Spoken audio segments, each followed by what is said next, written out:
steps. Excuse me. Hello. Sorry to interrupt. I feel a little bit stupid. It's fine. But You okay? yeah, I'm obviously out running in this darkness, Yeah. and I just don't feel safe. I forgot my lights, and there's people running and going about, but I just don't feel safe. It's pretty dark. That's why I've got all these lights on. If you want to run, do you want to join me? If it's in your direction, yeah. You want to join? I just want to be safe. Well, I've got plenty of lights. I'm Tom, by the way. Emma, you're sweet. Yeah, I'm glad you stopped me. It's important. I sort of underestimated it. I only wear lights more so I can see where I'm going. I normally don't run at night, like way that life is. I'm recovering from the flu, so I had to fit all my stuff in the daytime, and I'm supposed to do a long one today, but I've decided it's not the one without these lights. But 100%. Look, I can do it another day. Like I don't want to interrupt you. It would make me happy. I'd rather you feel safe. I promise you now. I now know how important it is for people to feel seen and for your safety. So you're gonna have these lights. You're gonna have to help me take it off. Let's go. You've raised awareness for me. It's just one of those extra things that you have to always think about. Men especially don't always know, you know? It's a sort of a privilege I didn't realize I even had. What's good, YouTube? So as you've seen in that video, a man was jogging in the trail and it was nighttime and he had all these lights on him. And a woman approached him, asking if he can join him because she didn't feel safe and she didn't have no lights on her, etc. And, you know, it was nighttime and there's people around and, you know, she didn't feel safe. First and foremost, you want to avoid confrontation at all costs. But when you're jogging at night in those trails by yourself, it's very dangerous.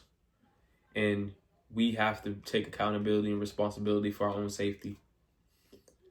It doesn't make any type of sense at all to be running through those trails at night by yourself with no means of protection or light visibility.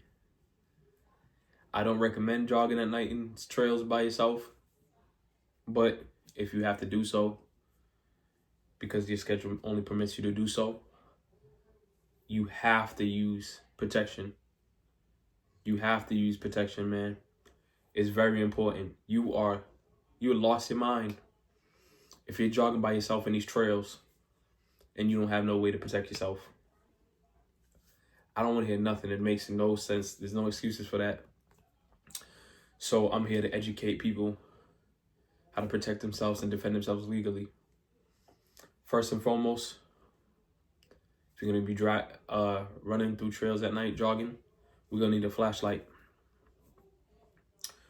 A flashlight, believe it or not, serves multiple purposes. The first purpose is obvious.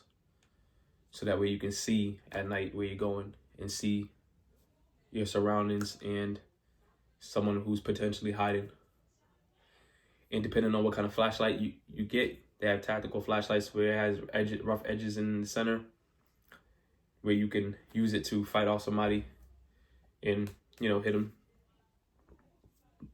And some people recommend 500 to 600 lumens. I recommend higher, at least 1,000. The brighter, the better. Because when you flash that in somebody's face, you want to temporarily impede their vision and stop them from being able to see so you can escape. Tool number 2, a noisemaker. When you're running alone at night,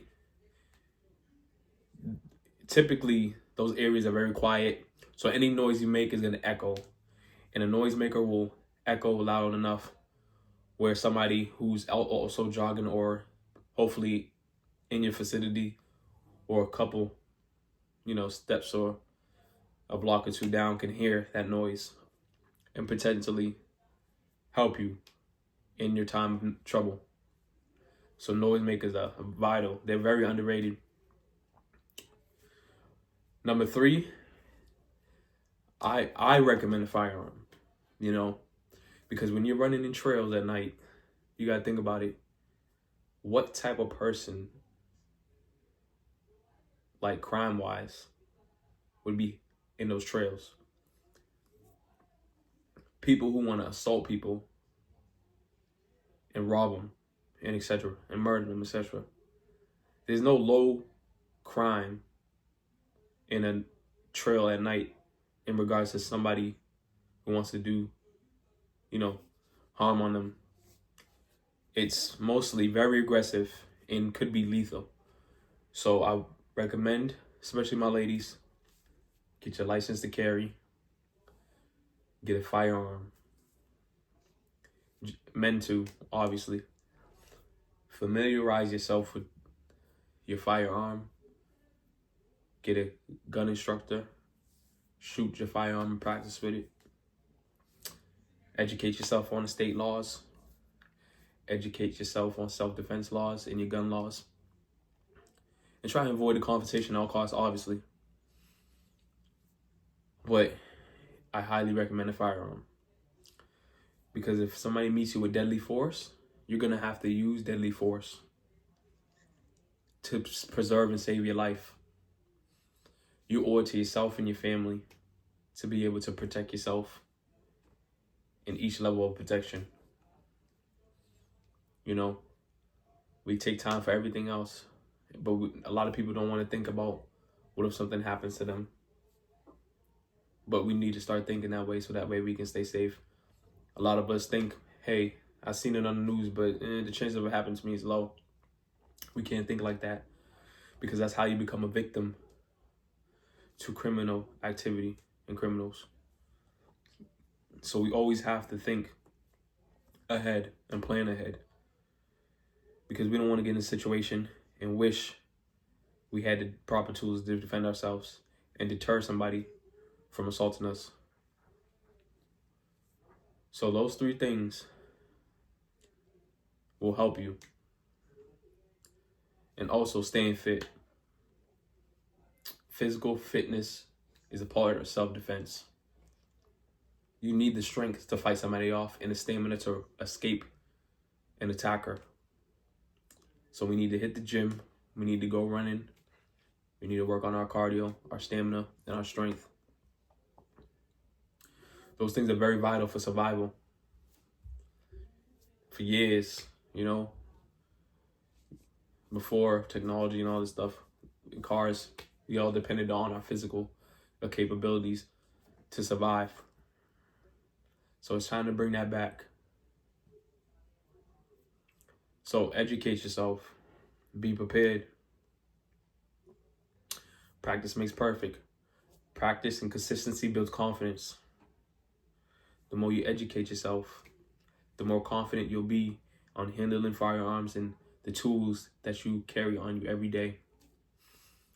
The more you educate yourself, the more confident you will be to use your firearm, to use these tools that you purchase and defend yourself. And also, we need situational awareness. We need to be aware of our surroundings at all times. With the light, if you're jogging and you're in the trail, and in front of you you see somebody suspicious, go a different route, or turn and run the opposite direction. It's not about profiling people, it's about being safe. Use your instinct and your gut feeling. If something doesn't feel right, don't walk towards it. Walk away from it or run away from it. When you're jogging, keep your headphones low. I know we like music when we're jogging, but at night and you're on the trail by yourself, you want to keep those headphones low or keep one ear on because you need to hear what's around you, especially when it's dark. It's mandatory. So with all those things, you'll have a higher chance of surviving, a higher percentage of surviving and deterring somebody from attacking you and fighting somebody off if you have to. Attackers and criminals don't want a hard fight. They want an easy one. So we want to give them a hard fight so that way they can give up and get away from you. And if you have to use deadly force, then you'll be prepared to do so because you educate yourself and prepare yourself. Consistency is the father of learning. The more you're consistent with using pepper spray and practicing with it, the more consistent you are with having these things on you, and the more consistent you are with shooting your firearm and practicing and studying the laws of self-defense and your gun laws, the more confident you'll be. If the time ever arises where you have to use any of these tools that you have equipped yourself with. So continue to stay safe, continue to educate yourself, continue to avoid competition at all costs, and continue to prepare yourself for a day that we hope will never come where you have to defend yourself.